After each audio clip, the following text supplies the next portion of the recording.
Viewmasters, it's the podcast that we do. Viewmasters, talk about movies that we view. Viewmasters, my friend Eric and me Joe. Viewmasters, hey, let's start the show. Hey, welcome to the Viewmasters, episode 274. Dolemite is my name. Joe is my name. Oh, and Eric is mine. Hello, Eric. Hello, Joe. How are you?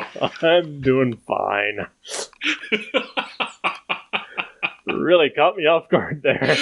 You know, I thought you would have been expecting it, to be honest. Oh, yeah. It felt wrong to say Dolemite is my name is Joe. I mean, you're not wrong.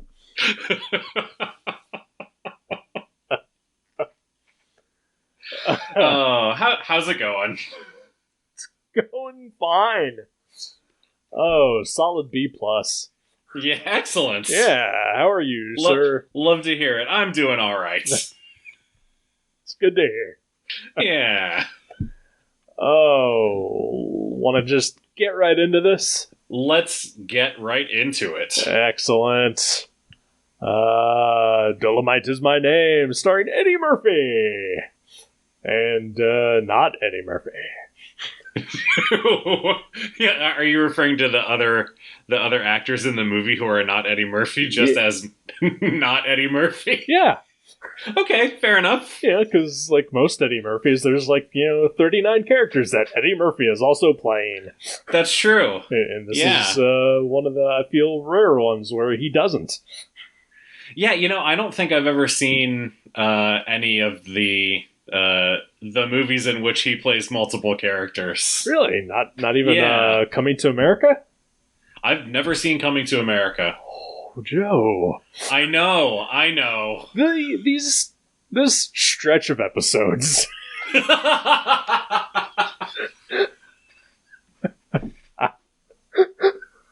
Listen, I am a white kid.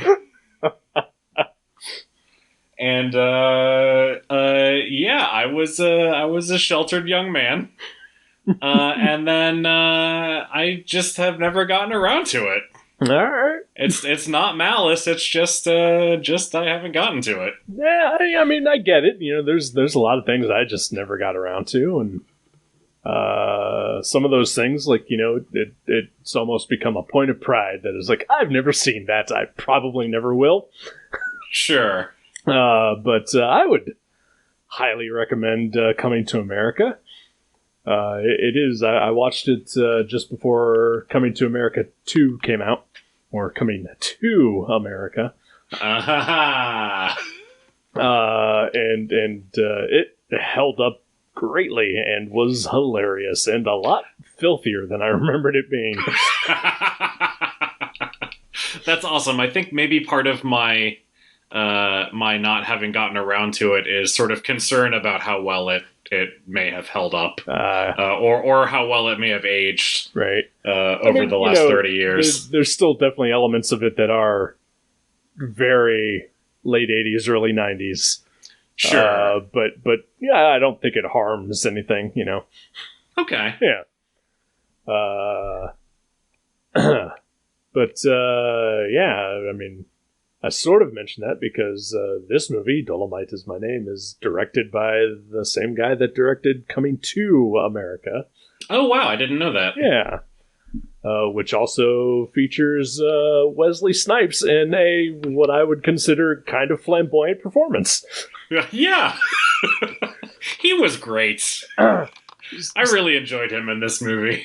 So when he shows up, my obviously just to myself because there's nobody else here.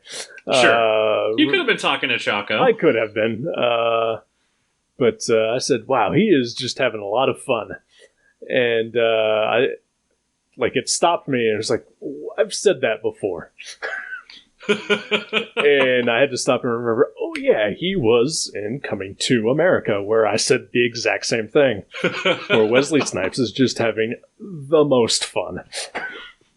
He's reached that point in his career. Yeah, you know what? I welcome it. Yeah. I feel like, did he have, I don't know if it was legal trouble. He did. I believe he went to prison. Yeah, so maybe, now that he's out, he's just like, yeah, I'm just going to have a good time. Yeah, it's doing possible. This thing I get to do. Like, I remember... I just remember some of the stories of, like, him working on Blade. Mm-hmm. Especially Blade Trinity. Where he was just super self-serious. And just kind of came off as, like, an egomaniac. And, some of it, to be fair, deserved. Sure. But yeah, like, I know that he had legal problems and with tax evasion, I believe. Went to prison for probably way longer than he needed to. Yeah, probably. Yeah, some of the roles I've seen him in since, he just seems like he's just having a good old time. That's awesome. And it reminds me of, like, Demolition Man, which I think is a fantastic movie where he is just devouring the scenery.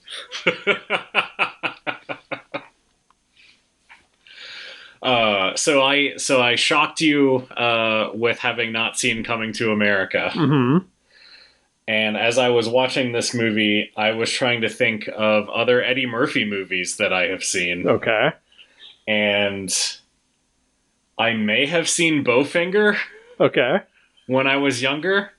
But the only one that I know for sure I have seen is Trading Places. Okay, yeah, it's a real good one. It's super good, yeah. But yeah, like I know that there are, like, he's got a huge catalog, like all the Beverly Hills Cop, sure, and all his other '80s stuff, and then sort of the more family friendly '90s stuff. Yeah. And yeah, I don't think that I've seen that many, if any, of that stuff. So this may be my second Eddie Murphy movie ever. I don't know. Second or third? Second or third, maybe. Yeah. I have seen Bowfinger and Trading Places. I've seen all three Beverly Hills Cop, or Beverly Hills Cops. Yeah, that works. The first two, I would say, like, the first one is great. Like I will definitely put it in the great category. Okay. Second one is real good, and then the third one is avoidable. Good to know. Yeah. But I just watched the third one a couple months ago because all three of them have been on HBO randomly. Gotcha. I've seen Bowfinger. I know I saw The Nutty Professor, but I did not see The Clumps. Okay. And Coming to America, of course, I've seen. And I think... Norbit? No. Meet Dave? Nope. The Haunted Mansion? Nope. Doctors Doolittle? No. I don't think I saw any of his family-friendly anythings. No Daddy Daycare. Oh, right. Forgot about Daddy Daycare. Yeah. A movie that I am only interested in ever seeing parts of because there's a kid in a Flash costume in it. Sure. You have your priorities, I understand. I do. First cinematic movie appearance of the Flash is in Daddy Daycare. Yeah, go suck it, Ezra Miller. Yeah! Also, you're a bad person. Apparently. Yeah. And if you saw The Stand, you also know that they are possibly an unhinged actor. Yes. Yeah. Because that was real bad. It was real rough. I did not care for it. Trying to think. I did see. I think there was The Distinguished Gentleman, which is like him being a con man who gets himself elected to Congress. Okay. Yeah, I think I want to say Jack Lemmon was in that one. Oh wow. Okay. Which is kind of funny. Bringing it back to Dolemite is my name. He's in this one too. Jack Lemmon is indeed in this movie. I was gonna say it was our second straight Jack Lemmon movie, but I forgot we watched a movie between Glengarry Glen Ross and this one. When that movie appears, as a movie that Rudy Ray and his friends are watching at the theater, when that came up, I thought, you know what? I bet that's something Joe will pick at some point. It looks like the type of thing that I would pick, doesn't it? Uh-huh. And it looks like the type of thing I'd be excited to watch. I had never heard of that movie before. Me neither. But it's got Jack Lemmon and Walter Matthau, and apparently a very young Susan Sarandon. Yeah, I think I looked it up. It's from 1974. Wow. So I don't know if that's before Rocky Horror. But I guess singing was her thing for a little while, apparently. Yeah, I don't know. I've never seen Rocky Horror, so. Oh, wow. Yeah, and never will. All right. Point of pride. Honestly, you're probably fine. I think I am. It's okay. It's a musical. Yeah, there you go. Yeah, you're out immediately. Pretty much. Barrier to entry. No matter how much I love Tim Curry, not gonna do it. But yeah, the sort of the midway point of this movie, maybe a little before, they go see that movie, and that is pivotal in the direction that Rudy Ray Moore's life goes. Yeah. So this is a biopic. I'm 98% sure that's how you say that word. You know what? I've heard people say it biopic, and that sounds stupid. So yes. Biopic is correct. Thank you. All right. I'm sorry, Amy Nicholson. Biopic sounds like there's it's an eye thing. Yeah, it's a medical procedure that you have done.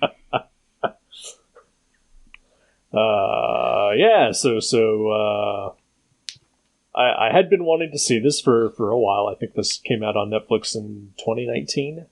I think that's right. And just I don't know, never felt in the mood to watch it. Never got around to watching it, and like I said a couple episodes ago, I feel like I should probably be more open about films with people of color in it and other races in general. Sure. Because, there's an entire culture out there that, like, and it's not out of malice, it's just, some of it is ignorance, some of it is just, like I don't have an interest in, this certain subject matter, Right. Yeah. There are multiple other cultures like that. Yeah. that outside of the white experience. Exactly. Yeah. But like, it's never stopped me from like watching Asian movies. Sure. But then at the same time, when I do watch an Asian movie, like 90% of the time, it's probably a horror movie. Yeah. Which, that just goes to show, how narrow-minded I am. You have a niche. I do. And, I mean, like 60% of like white movies that I watch are horror movies. So, right. I mean, yeah. But also, maybe I just don't know about things either. Yeah. Well, and also, foreign horror movies are it seems like really good. That at least the ones that I've seen. I think part of the thing that helps those, just continuing to go off on tangents here. Yeah, that's what we do. Yeah, but I feel like when I watch a foreign horror film, even if it's British or another country that speaks English, I I don't know those actors well. Yeah. And so it allows me to connect with it more because, I'm not just immediately thinking, Brad Pitt's going to be fine,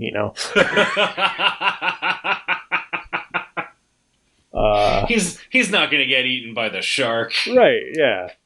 Or, he is, and you totally expect him to, because he's fucking Brad Pitt, and why is he in this movie? Right. A couple episodes ago, I think we were talking about German films. Yes. And I mentioned a German movie called Funny Games. Yeah. Which I don't care for as a movie. But they remade it a couple years after the original came out, the same director, but with Tim Roth and Naomi Watts. Okay. And again, it's not good. I don't care for this movie at all. But at least with the German version, I was just like, I don't know who these people are. Like, at least the tension feels more real to me in that. Because sure. As far as I know, those are real people that bad things are happening to. Right. But in the English remake, I was like, oh, Tim Roth he's fine. No one's going to hurt Naomi Watts. She's a treasure, Yeah,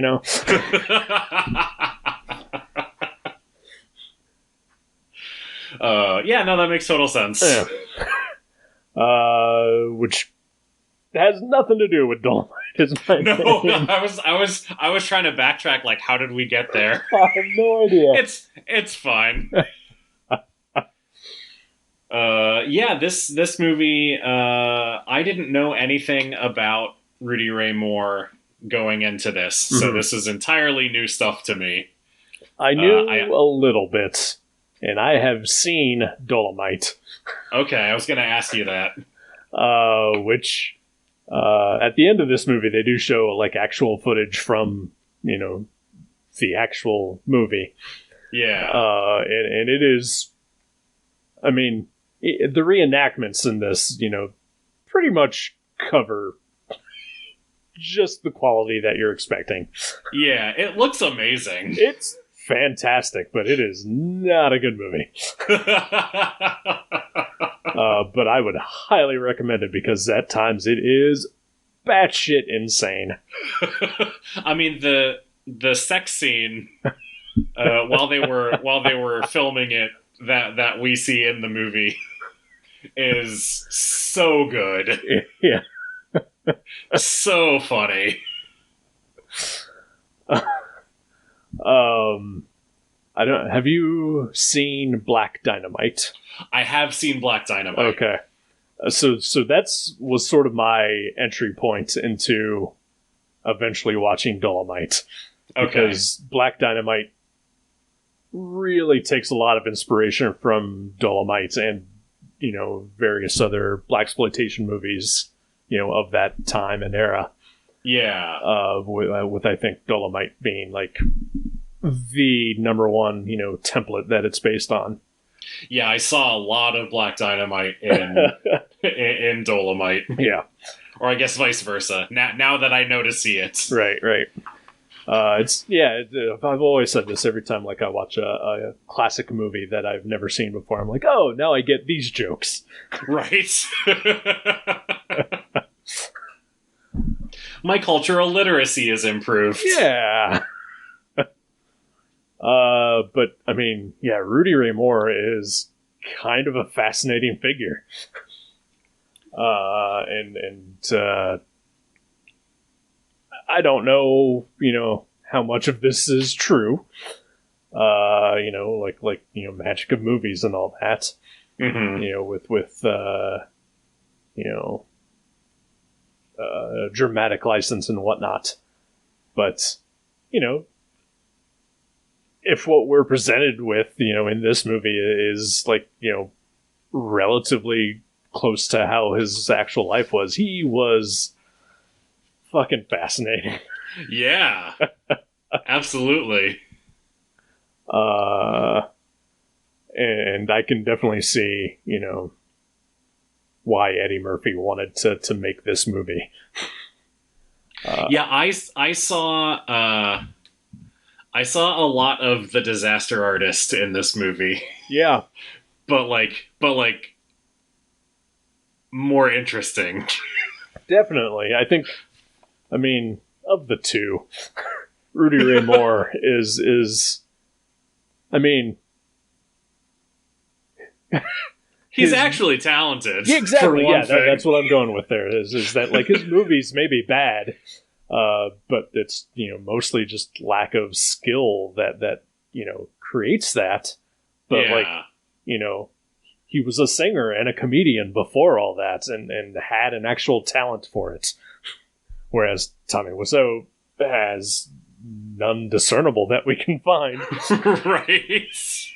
He has a mysterious source of income. And that's pretty much it. Yep.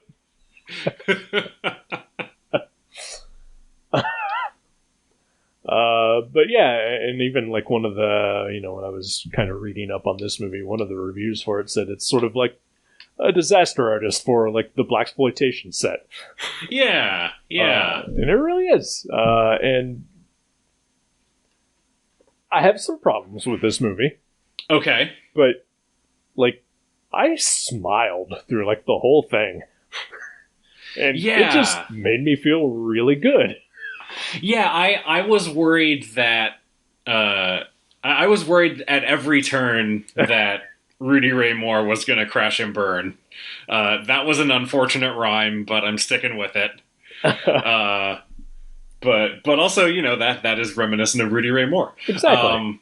But yeah, it's a movie about an exceedingly charming person being exceedingly charming and making his dreams come true. Yeah, and it's great. Yeah, it really is. I mean, just everything in this movie just makes you root for him. Yeah. Like you just want to see him succeed against every odds that are stacked against him. And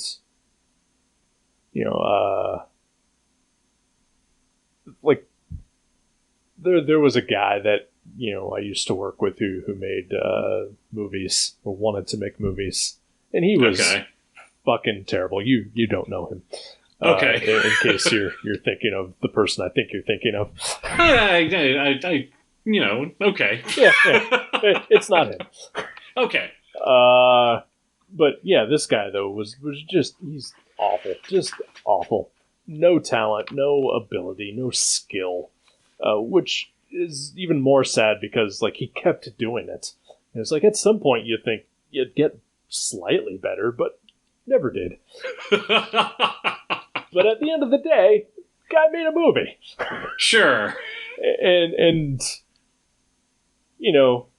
like Rudy Ray Moore definitely has a lot of raw talent, at least that's the way it's portrayed, and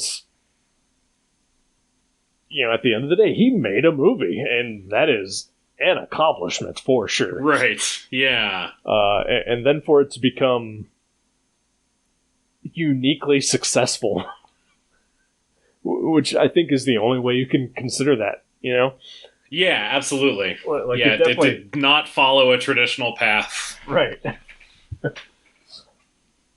And yeah, and all his friends are, like he doesn't have a falling out with anyone. Yeah. Which I feel like is sort of a cliche in these types of movies. Like, there's the guy that's like, fuck you forever, man. And, goes off, and then, there's like an awkward reuniting at the end, But that never happens. Like, people just back him more and more. Yeah. No pun intended. I think what I like about him in the movie, I don't know, I assume it's a reflection of who he was. Right. But I like that he recognized his limitations. Mm-hmm. He didn't say, I'm going to write and direct and star and operate the camera and hold the boom mic and do everything. Like he knows, like he knew, okay, so I have my thing. I'm funny. Yeah. but I need someone to write, and I need someone to direct, and I need someone who knows how to make a movie to help make this movie. And I think that sort of lack of ego is what makes him so magnetic. Oh, absolutely. As a viewer. And, just not only that, but his willingness to step up to the plate for his friends and for the people, that are surrounding him and supporting him. Yeah. Like saying, okay, like Craig Robinson's character, you're the musician, you're going to do the music and it's going to be awesome. And then it was. Right. It was so good. I know Craig Robinson didn't write all that himself, but he performed it so well. Yes, he did. When he comes up, like in his first scene, and does the song, which is about like hot sauce and chicken grease. Right. It's like, oh, this is so good. I mean, the soundtrack to this movie is fucking great. Yeah. And even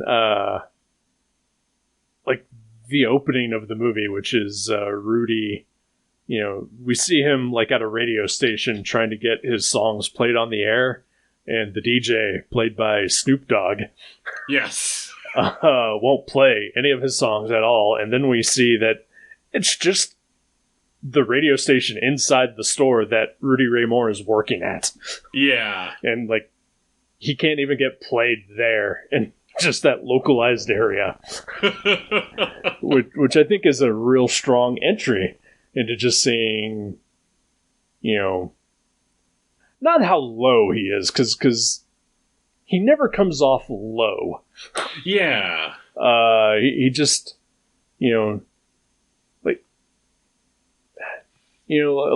as a marginally creative person myself, like I've definitely felt lows and felt frustrated with like an inability to, move past my station or anything like that.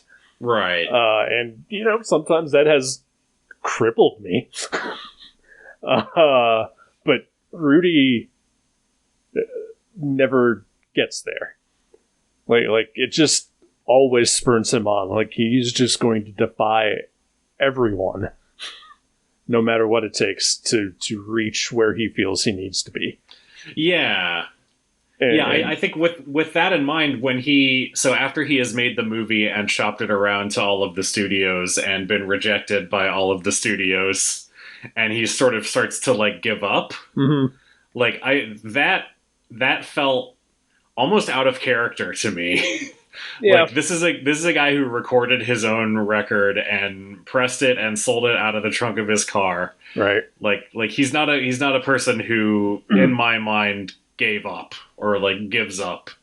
So, like that, just that sort of short sequence felt like, really, is this what's going to happen? It almost felt like falling into that sort of cliche, right? The character has to be brought low before he can rise up again. I mean, it almost felt shoehorned in. Yeah, but I mean, to be fair, it is, at least in 1975, much harder to spread your movie around than it is true.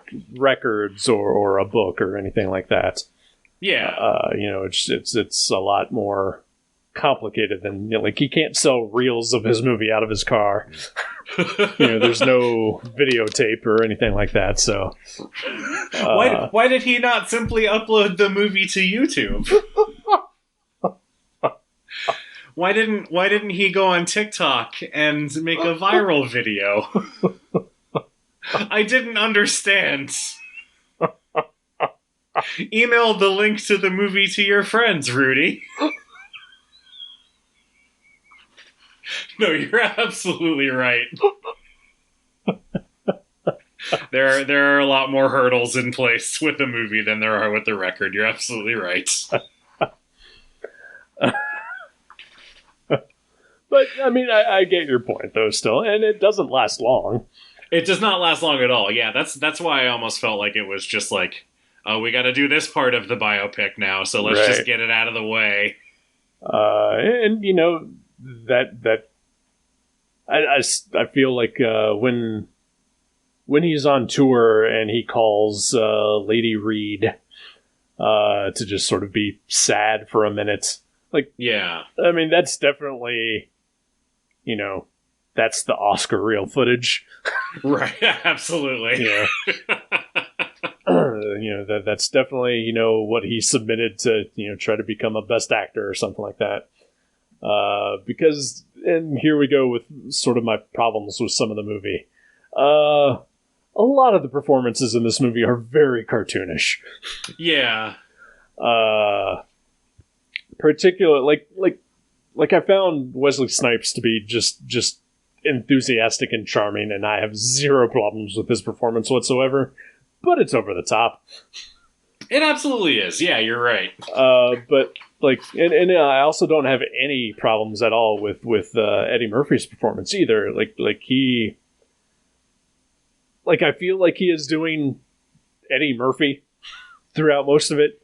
Mm-hmm. You know, just based on, you know, again, just seeing what Rudy Ray Moore was like in like the actual Dolemite movie. You know, it's a little divergent, but you know, he's still doing a great job. Yeah. But my two biggest issues came with Keegan-Michael Key, who I love, but he just felt like he was doing a Mad TV character. I could absolutely see that. Yeah, like he's just being, I'm super serious Mad TV guy. And I was just, it was real off-putting. Yeah, I feel like he's playing a very specific sort of archetype, Yeah, like intellectual black person. right. And then Titus Burgess. Yeah. He's just Titus Burgess, and I love him on, you know, Kimmy Schmidt, but he was just doing a toned down thing that he does. Yeah, there's not a lot of subtlety there. No, yeah. I do sort of like that, you know, like they never come out and say that he's gay or not, but they do imply it, I believe, at one point. But that everyone's just cool with it too. Yeah. You know, whether they say it or not. But yeah, he is just kind of just reading lines. I mean, he's basically he's Rudy Ray's sidekick. Yeah, yeah. So he does what he needs to do. Yeah. Which also sort of brings me to another thing that I did like was there was never a romantic side plot for Rudy Ray Moore. Yes. Which when I read, you know, the real Rudy's Wikipedia page, you know, it was highly believed that he was possibly very gay, if not, you know, bisexual. Yeah, I mean, obviously, it's not implied or anything in the movie, but that's sort of the vibe that I got from the way that Eddie Murphy plays it, and then just the way the story plays out. Like you could very easily see a romantic relationship between him and Lady Reed, right? And I was pleasantly surprised that they didn't go that route.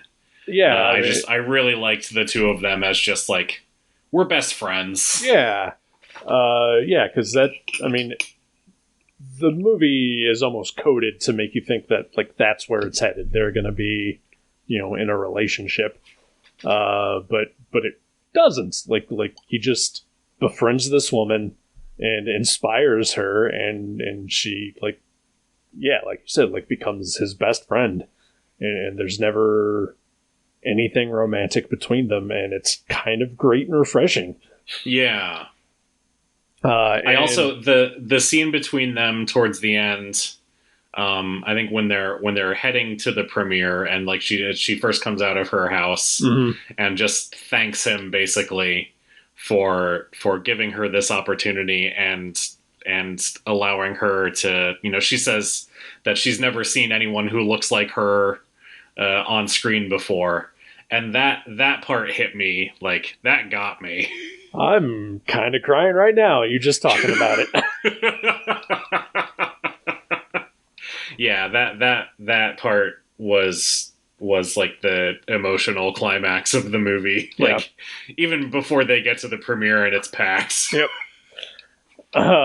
She is. I think she's my favorite part of this entire movie. Yeah, she's a great. Well, not character. She's a person. But yeah, she's great. Yeah. I will still say, though, my least favorite, and maybe it's just because he looks weird, but Cody Smith, or whatever the fuck his name is. Just, God, can he go away? Was he the record label guy? No, he was the DP on the movie. Oh, okay, gotcha. The young kid from UCLA. Yeah, he's a weird looking guy. Mm-hmm. But I thought that worked. It fit with the sort of like Band of Misfits feel to the movie crew. Yeah, I guess. I don't know. It's like, I give it a pass. I don't know. Just give me Elijah Wood. I don't need Elijah Wood light. Like, that kid even makes him, like, he makes Nightcrawler look weird, and Nightcrawler looks weird. You mean Jake Gyllenhaal or the mutant X-Men Nightcrawler? The mutant X-Men Nightcrawler. Okay. Oh, that's right. I forgot he was Nightcrawler. Yep. Oh, wow. You know, in the last 3 terrible X-Men movies. I totally forgot about that. Oh, boy. Yeah. But man, this movie was fucking delightful. Yeah, I mean, I could have done with maybe 1 or 2 fewer montages. There are quite a few montages. Yeah. But otherwise, yeah, I really enjoyed watching this. Yeah, I was, I guess I was prepped for just cliche biopic, and it wasn't that, and so that made it even more pleasing. Yeah. And I know it got nominated for a bunch of awards, and, I don't know how many it actually won, but, good for it. Absolutely, yeah. It makes me want to watch more Eddie Murphy movies, too. Well, there's at least 2 you should watch for sure. Oh, all right. Yeah, Beverly Hills Cop and Coming to America. All right. Yeah. And then, feel free to explore on your own after that. I'm going to pick Dreamgirls for the podcast. Yeah. Wouldn't object to it, I guess. All right. They're singing, but it's not a musical. Yeah. I mean, it's a fine line for me, so. Like, I'm mostly okay with that. Did I tell you that I watched Sweeney Todd a couple weeks ago? You did mention that. Okay. I was very surprised. All right. And that I enjoyed it? Yes. Yeah. I mean, Sweeney Todd's pretty great. Yeah, it was really good. Welcome. Yeah, I'm still not a musical guy. I'm gonna chisel away at this. Yeah, all right. Tear down that wall, Mr. Gorbachev. No. Okay, fair enough. Yeah, I don't know if I have much more to say about this movie. Yeah, I don't really either. It's a pretty straightforward story. Yeah. The performances, aside from the couple that you mentioned, are overall pretty solid. And it's an entertaining movie. Yeah. And Rudy Ray Moore is a fascinating man. Yeah. Yeah, I don't know. Anything bringing you joy this week? I know that it was my thing last week, but it's going to be my thing this week as well. I went to a real live comic convention. How did that go, man? It was great. Yeah. I had a great time. I was worried just about, like, they were requiring masks, mm-hmm. And I was worried about jackholes not abiding by the rules, sure. and and I think I saw maybe one person who had a mask under their nose. Mm-hmm. But other than that, everybody followed the rules as far as I saw. And you had to show proof of vaccination or a negative test to even get in the door. So, but yeah, the safety stuff aside, it was just really fun to be back in that environment and looking at stuff I'm not going to buy. And I got a sketch. And I got some stuff signed, and I did a few interviews for the beat, and I bought a bunch of dollar books that I didn't need. So it was pretty much the perfect con-going experience. That sounds great. What sketch did you get? I got a Adam West Batman from Dan Parent. Okay. I don't know who Dan Parent is. He's an Archie artist. He did the Archie Meets Batman 66 series. Okay. Is he always at Gem City? Yes, he is. Then I do know who Dan Parent is.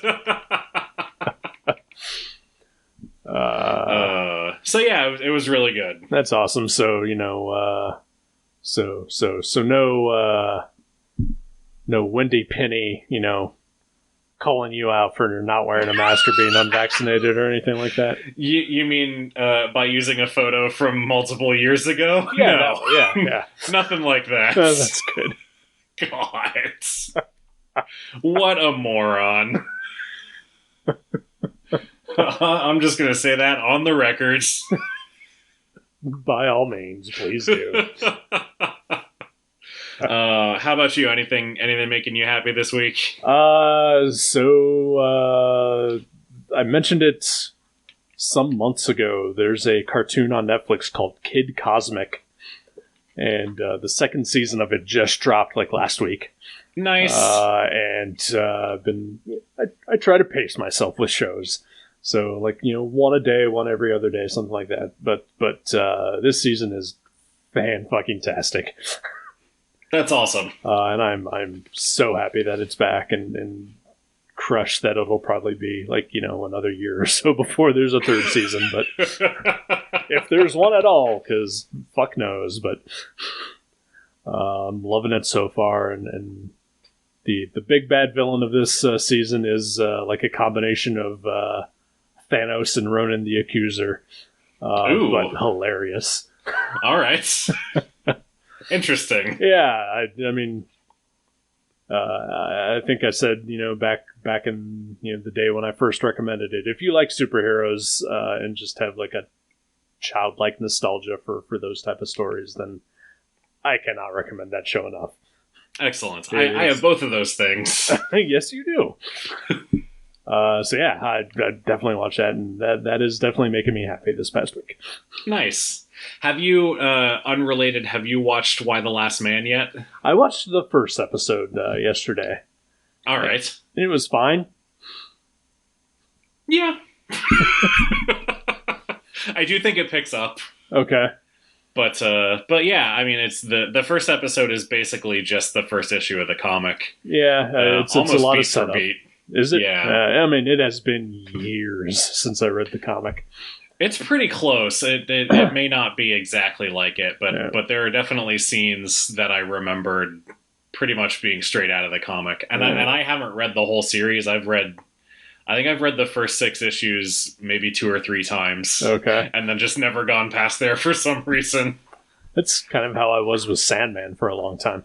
Yeah. Yeah. I mean, I really liked that series when it came out, but I thought it ended terribly. Okay, that's what I've heard. But I also think that Brian K. Vaughan is maybe terrible at endings.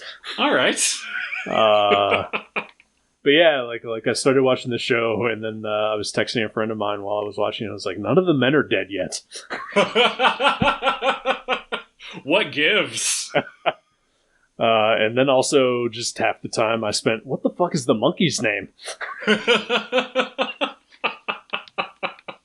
And then I don't think they ever actually said it in the show, but because I watch everything with subtitles, there was like, he was off screen and made a noise and it said ampersand screeches. And I was like, ampersand! That was his name.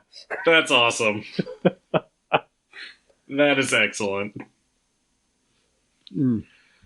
Oh boy. Well, yeah. Maybe, watch the next couple episodes. Let me know what you think. All right. I will do. All right. Got a movie to pick? I suppose I do. Alrighty. We were talking a little bit earlier about Asian movies. Mm-hmm. And the movie that I had in mind before we started talking about that is actually an Asian movie. Oh. So this will be a reading movie. I apologize in advance. I mean, I read all my movies nowadays, so... That's true. All right, never mind. But yeah, this is a Japanese movie from, I think, 2018. Okay. That I see come up in my suggested movies on Hulu all the time, and so I figure let's just watch it. Okay. It is called Shoplifters. Shoplifters. I've never heard of it. All right. Yeah, like I said, I really only know it because it comes up as a movie that Hulu thinks I will really like. Alrighty. Do you trust Hulu? I trust Hulu to a degree. So let's give it a try, and we can see if I actually should trust Hulu. Okay, I'm down. I've, like I said, never heard of this movie. Zero idea what it's going to be about, but sometimes that can be a good thing. Yeah. All right, Shoplifters. Shoplifters, yes, it is on Hulu for sure, because that's who keeps yelling at me about watching it. Excellent. Then we will do that then. All right. We will talk about that next week then. Probably. I'll talk to you then. Bye.